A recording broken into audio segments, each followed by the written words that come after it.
Bueno, y os lo adelantaba hace tan solo un ratito, en esta nueva etapa de escritorio local que hemos iniciado hace unas semanas, yo tenía ganas de hablar con la secretaria general del Partido Socialista de Burgos para que me cuente cómo está llevando un poco toda esta gestión, puesto que también es diputada nacional y ha tenido mucho que decir durante estos meses en la gestión de la pandemia, pero también en aquello que atañe a la provincia, por ejemplo, esos datos del paro que acabamos de conocer, o conocer su opinión también sobre cómo la Junta de Castilla y León está gestionando los recursos que el Gobierno está derivando precisamente a consecuencia de la coyuntura actual. Está con nosotros por vía telemática Esther Peña. Muy buenas noches. Muy buenas noches. Gracias por estar de nuevo con nosotros. Espero que estés bien. Eso lo primero, porque hace un tiempo que no nos vemos. ¿Cómo han sido, Esther, estos meses en los que has tenido que compaginar esos cargos, ¿no? Y además con una responsabilidad en el Congreso de los Diputados en un momento crucial para la historia reciente de España?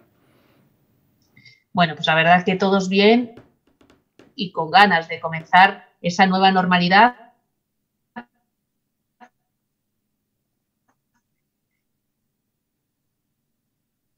Que aunque sea diferente, pues nos tendrá en nuestra reunirnos cerca de la gente. Esto está siendo un poco complicado, aunque es verdad que gracias a las nuevas tecnologías estamos cerca, ¿no? Pero bueno, es verdad que en Madrid, en el Congreso, la actividad no ha parado y en mi caso, además, que llevo todos los temas de carácter laboral, pues yo he tenido que estar todas las semanas en Madrid intentando poner en marcha pues medidas que amortiguaran el golpe de esta crisis que nadie quería ni nadie esperaba para que sus consecuencias se noten lo menos posible y los trabajadores y trabajadoras de Burgos pues se sientan acompañados, así como las empresas.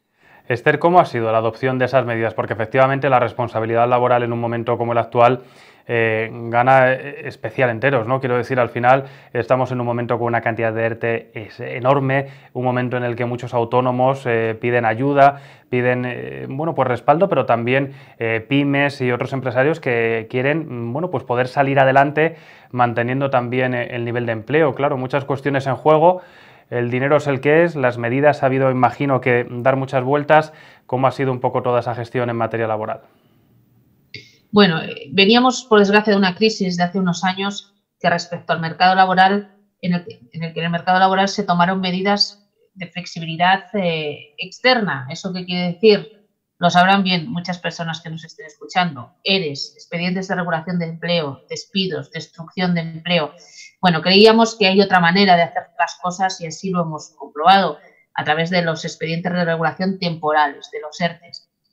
Lo que queríamos era amortiguar y aliviar, en primer lugar, los costes laborales a las empresas, favorecer la liquidez, haciendo que no tuvieran tampoco que pagar las cotizaciones a la seguridad social de sus trabajadores y, en otro caso, garantizando las rentas a estos trabajadores que no podían desempeñar su labor. Creo que esta medida, una medida que afecta a unos 25.000 trabajadores en nuestra provincia, creo que ha sido muy positiva para no perder empleo. No perder empleo, garantizar rentas, prohibir los despidos y hablar evidentemente también de las personas trabajadoras autónomas. En nuestra provincia son ya, a fecha de hoy, casi 11.000 los que se han visto acogidos a una prestación extraordinaria por cese de actividad. Muchos autónomos en nuestra provincia pues han sufrido un descenso en el 75% de su actividad o han tenido que cerrar de manera temporal a causa de la crisis del coronavirus, y nunca en la vida un autónomo jamás había recibido una ayuda estatal, y creo que esta prestación que casi llega a los 1.000 euros de como mínimo entre la exención de la cotización a la seguridad social mensual y esa prestación extraordinaria, pues creo que va a aliviar de una manera considerable a un sector que siempre ha sido muy maltratado y que ha sido ninguneado por todos los gobiernos. Creo que en este caso estas dos medidas, las más importantes, alivian casi a 35.000 burgaleses y burgalesas para que bueno, puedan mantener su renta de una manera más normal y puedan estar preparados para cuando esta crisis temporal, que va a ser temporal, termine, pues puedan volver a sus trabajos, puedan volver a sus negocios, a ponerlos en marcha con la mayor rapidez posible. Esther, en algunos momentos se ha acusado al Gobierno de actuar con lentitud a la hora bueno, pues sobre todo de cuotas de la seguridad social o a la hora de la adopción de determinadas medidas. ¿A qué se ha debido ese retraso, si es que ha existido, o cómo se han llevado esas críticas? Porque claro, yo sé que nadie está preparado para gestionar una pandemia de estas características, que además ha afectado a todos los españoles, a todos los burgaleses, pero en algunos casos se decía, bueno, es que se podía haber actuado antes y haber tomado medidas pues un poquito antes para no tener que rectificar o esperar una semana más a que algunos estuviesen un poquito más hasta el cuello. Bueno, la verdad que en lo que tiene que ver con lo laboral no se pudo ser más rápido. 2 días después de que se proclamara el estado de alarma, ya estaba puesto encima de la mesa el primer decreto que hablaba de los ERTEs y que hablaba de la prestación para autónomos. Pocos días después se previó el despido. Unos días más tarde, a las personas con contratos temporales que se habían quedado sin posibilidad de prestación, también se les puso una encima de la mesa, exactamente igual, por ejemplo, que las empleadas del hogar que no tienen derecho a ella, ¿no? Evidentemente, en una situación como esta, el desasosiego, la desconfianza, la inquietud, la compartimos todos y evidentemente algo que no sabes cómo va, una crisis sanitaria sin precedentes, pues hace actuar a un gobierno escuchando, evolucionando y modificando y mejorando todas las cuestiones que se van planteando, ¿no? Yo lo que sí quiero poner en valor es un gobierno que ha tenido la sensibilidad de pensar que esto había que mantenerlo, que había que acompañar a empresarios y trabajadores porque hay que salir de esta cuanto antes. Por tanto, las medidas puestas encima de la mesa creo que son reconocidas, creo que son reconocibles, también compartidas con los países europeos, con los países de nuestro entorno y creo que son medidas de flexibilidad interna muy, muy interesantes que merecían la atención de este gobierno. Evidentemente, la gestión, claro, es que una crisis como esta ha hecho, por ejemplo, que los trabajadores del Servicio Público de Empleo, trabajando desde sus casas de manera telemática, el año pasado, en el mes de marzo, por ejemplo, gestionaron 26.000 solicitudes de ERTE en todo el país y en marzo de este año han gestionado 2,5 millones de solicitudes de ERTE. Por tanto, imagínense cómo se ha multiplicado el volumen de trabajo haciéndolo desde casa y con una plantilla muy mermada tras los recortes de estos años del Partido Popular de los empleados públicos, ¿no? Por tanto, quiero esta oportunidad para dar las gracias a estos trabajadores que han estado dando el callo, que han estado haciendo unas jornadas interminables para que los trabajadores burgaleses puedan tener sus nóminas. Que es verdad que un pequeño porcentaje, el 1% de los solicitantes, han tenido algún problema a la hora de la recepción, problemas ajenos al Servicio Público de Empleo y que se están subsanando día a día, además de ese compromiso y ese acuerdo con las entidades financieras para que adelantaran la cuantía de esos ERTEs para todas las personas que tuvieran especial dificultad. Por tanto, ante una crisis como la que está sucediendo, evidentemente se van actualizando medidas, se van perfeccionando, se va escuchando a todos los sectores que tienen dificultades y evidentemente con la mayor sensibilidad también se pide disculpas ante los errores que de la urgencia y de la rapidez y de lo inédito de la situación se hayan podido producir. Esther, tú y yo hemos hablado en muchas ocasiones estos últimos años de la derogación de la reforma laboral, de esa propuesta que llevaba el Partido Socialista, no exento de polémica, se plasma por fin en un documento. Es el momento de ahondar también en algo trascendental y que llevan reclamando tantos años, bueno, pues el Partido Socialista, pero también, por ejemplo, las organizaciones sindicales. Bueno, yo creo que cada vez somos más, no solo los ciudadanos, sino los grupos políticos y parlamentarios que queremos acabar con esa reforma laboral del PP, que lo único que hizo fue devaluar salarios, y no lo dice el Partido Socialista, lo dice en el último informe del Banco de España, que es una reforma que no sirvió para crear empleo, sino para devaluar salarios, y lo que queremos es una nueva normativa laboral.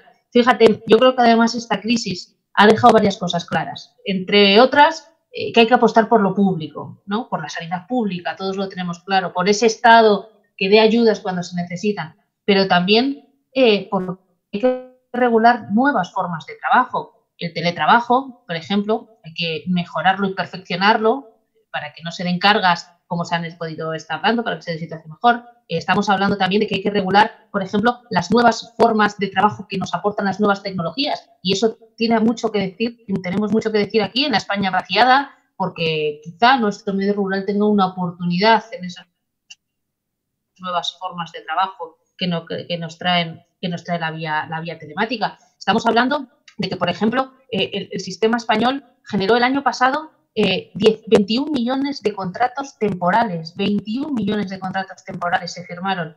De esos 21, 13 millones duraron menos de 3 meses.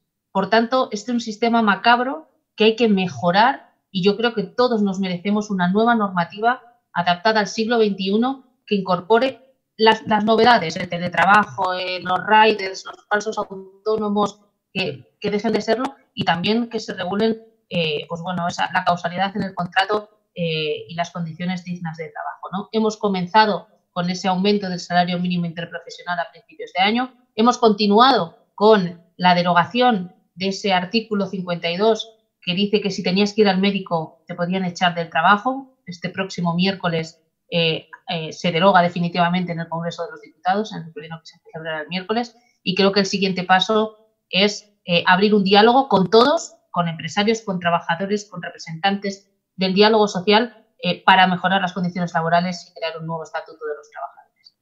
Hay que decir que uno de los hitos que se ha logrado también, además recientemente, es el impulso de ese ingreso mínimo vital, Esther. Hay quien dice, bueno, esto va a servir para que haya gente que no quiera trabajar nunca. Es todo lo contrario, todo lo contrario. Primero lo que hay que pensar es que en este país hemos sido, pues la verdad, crueles, ¿no? Porque, fíjate, tenemos una tasa de pobreza que duplica las tasas de los países de nuestro entorno, triplica, por ejemplo, la tasa de pobreza de Alemania. Y además es que nuestras políticas públicas hasta ahora no han sido capaces de redistribuir las rentas. Por tanto, hay que poner en marcha una medida equiparable al resto de nuestro entorno europeo para erradicar la pobreza extrema. Y es que ahí estamos hablando de familias con niños, estamos hablando de pobreza infantil, estamos hablando que el 90% de las familias en los hogares que van a recibir esta renta garantizada son monoparentales, en concreto monomarentales. 4 de cada 5 hogares están compuestos por una progenitora y por menores, ¿no? Por tanto, el objetivo es sacar de la pobreza extrema, sacar de la vulnerabilidad a más de 800.000 hogares en nuestro país, que nos haga un país mejor y además con un estudio muy riguroso, muy serio que ha puesto en marcha el ministro de Seguridad Social, el ministro Escrivá, donde se han cruzado por primera vez los datos de rentas y los de patrimonio y se va a crear una tarjeta social donde todas las administraciones van a poder comprobar qué sucede con esa persona, qué sucede con ese hogar y que además esté vinculado a la búsqueda de empleo y a la contratación de empleo. Hasta ahora se daba una situación, por ejemplo, que alguien recibiendo una ayuda, si encontraba un trabajo, quizá no quería firmar ese contrato por no perder la ayuda. Esta renta mínima va a permitir firmar ese contrato y continuar con una ayuda que garantice un mínimo vital. Por tanto, esto es una medida que no va a crear, además, ninguna controversia en la política de nuestro país y eso es decir mucho en estos tiempos en los que corren. Estoy convencida que cuando vaya al Congreso de los Diputados este próximo miércoles va a salir apoyada por la gran mayoría del hemiciclo porque esta ayuda lo que nos hace, este ingreso lo que nos hace es ser un país más digno en el que no dejemos a nadie atrás y en el que la pobreza infantil sea algo que erradiquemos de una vez por todas. Deben gestionarlo, Esther, las comunidades autónomas. Es una de las reivindicaciones que está haciendo el presidente de la Junta. Dice que Castilla y León está preparada, que sus servicios sociales están preparados para gestionar este ingreso mínimo vital. ¿Cómo debe ser esa gestión? Porque unas comunidades sí y otras no a priori.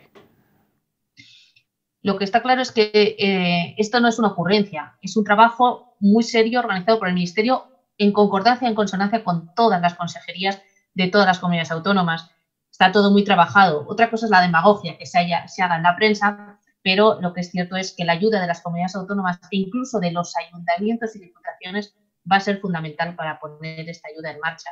Yo a la Junta de Castilla y León lo que la diría es que aporte financieramente lo que tiene que hacer y lo que tiene obligación, no solamente en este nuevo derecho de la renta garantizada, sino en la dependencia, que Castilla y León no cumple con los requisitos de financiación que debe hacer la propia Junta, o que se ponga a trabajar por no ser un mero gestor de transferencias de fondos, ¿no? Todavía estoy esperando que esos 19 millones de euros que el Gobierno de España ha dado a la Junta para que lo reparta entre los ayuntamientos, para tomar medidas de carácter social frente al coronavirus, pues llegue, ¿no? El propio alcalde de Burgos en los pasados días reivindicaba una partida de casi 1 millón de euros que no ha llegado todavía a la entidad que está día a día al lado de los burgaleses dando respuestas a sus necesidades más perentorias y más urgentes, ¿no?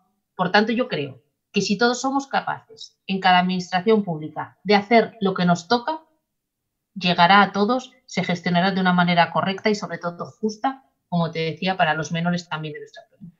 Esther, ¿qué opinas de la gestión que está haciendo la Junta de Castilla y León en lo que le compete de la desescalada? Y lo digo porque la consejera de Sanidad, pese a que dice que no, ha tenido que rectificar, primero zonas básicas de salud, luego provincias, luego casos cero, luego sí que podemos pasar. Hay muchas críticas en la provincia de Burgos, sobre todo de empresarios. Algunos colectivos dicen que la comunidad no puede soportar, provincias como la nuestra, estar más tiempo rezagadas de alguna forma, se pierde competitividad, abogan por un equilibrio que dicen que los burgaleses podemos cumplir. ¿Qué opinión tiene el Partido Socialista de esa gestión? Ya sé que a nivel autonómico se está tratando de lograr ese consenso o ese respaldo en la gestión, pero no sé si se podría buscar ese equilibrio, sobre todo para satisfacer todas las demandas que están sobre la mesa y más en la que es la capital industrial de Castilla y León.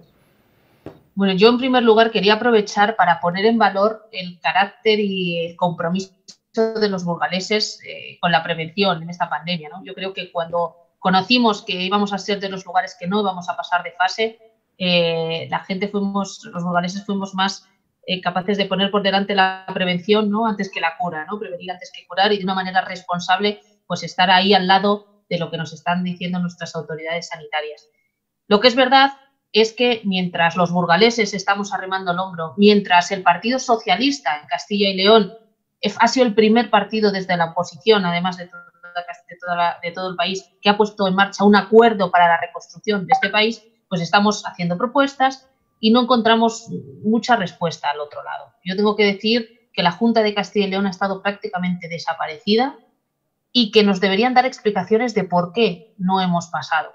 Este no es el momento de hacer sangre. Habrá que pedir responsabilidades después, pero estaría bien que nos explicaran que una de las causas por las que no hemos pasado es porque tenemos un sistema sanitario recortadísimo en los últimos años, donde se ha vaciado la atención primaria, donde se han huido nuestros profesionales sanitarios por las malas condiciones laborales que se ofrecen aquí. Estoy convencida que esos son algunos de los motivos por los que nos está costando tanto pasar de fase. Y en segundo lugar, la última noticia de esta semana es tremenda, es tremendamente mala para los intereses de Burgos hoy, pero también para los que tenían que venir. Quizá la nueva normalidad iba a ser una oportunidad para nuestra provincia, para el turismo en nuestra provincia. La gente este verano va a querer disfrutar de sus familias, disfrutar del aire libre y lo va a querer hacer en lugares que no estén repletos de personas, el turismo habitual de los veranos. Teníamos una oportunidad en nuestra provincia para acoger a turistas de fuera de nuestro territorio, para que vinieran aquí, para reflotar pequeños comercios, los autónomos de nuestro medio rural.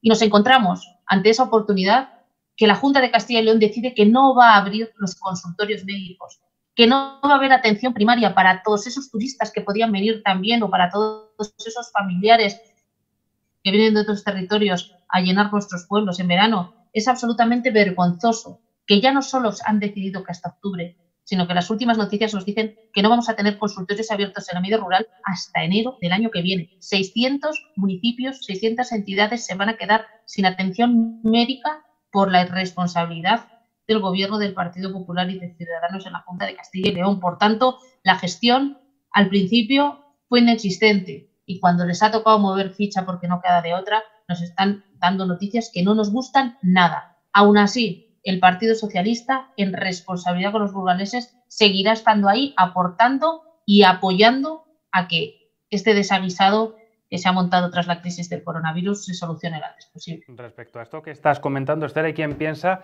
que la pandemia ha servido para que el PP haga aquello que quería hacer, que era precisamente el cierre de consultorios, poner en marcha ese servicio telefónico y de alguna forma experimentar este año a ver qué pasa con el fin de poder implantarlo definitivamente en la comunidad.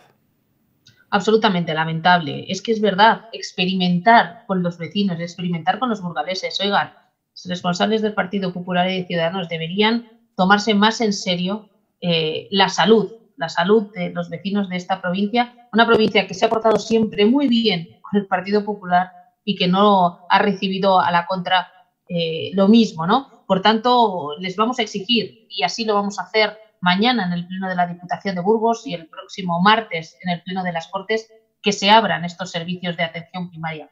Entre otras cosas, porque nuestra población en los pueblos está muy envejecida y porque además, en un momento post-crisis del coronavirus, la detección precoz es fundamental y eso lo tienen que hacer los sanitarios en los consultorios y los sanitarios volviendo a hacer también atención domiciliaria. Por tanto, esto es una exigencia básica en la nueva normalidad que vamos a exigir los socialistas y que estoy convencida que vamos a conseguir, porque no es de recibo lo que quieren hacer desde el Partido Popular y Ciudadanos con nuestra salud.